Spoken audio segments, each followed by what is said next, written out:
জামাত করার জন্য তাদের দুই ভাইয়ের বাড়িঘর কুপিয়ে দিয়েছে। দেখুন দেখুন কিভাবে কুপাইছে দুর্বৃত্তরা।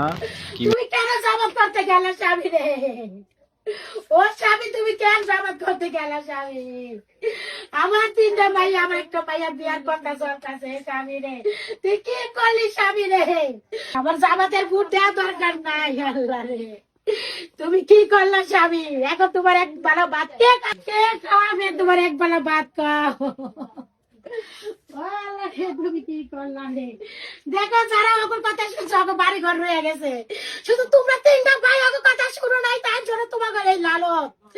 কারো বাড়ি ভাঙে নাই, আলামিন কাউসার রায়নের কারো বাড়ি ভাঙে নাই, শিমুলের বাপের বাড়ি ভাঙে নাই, কালেকের বাড়ি ভাঙে নাই, শুধু তোমরা তিনটা ভাইয়ের বাড়ি ভাঙছে। হ্যাঁ, আমি কই তোমরা না চাই, তোমরা কারো শুধু কিছু যাও না, জামাতে যাও না, শুধু জামাত মিটিং, জামাতের মিছিলটা করার জন্য এই অপরাধ কিসের জন্য?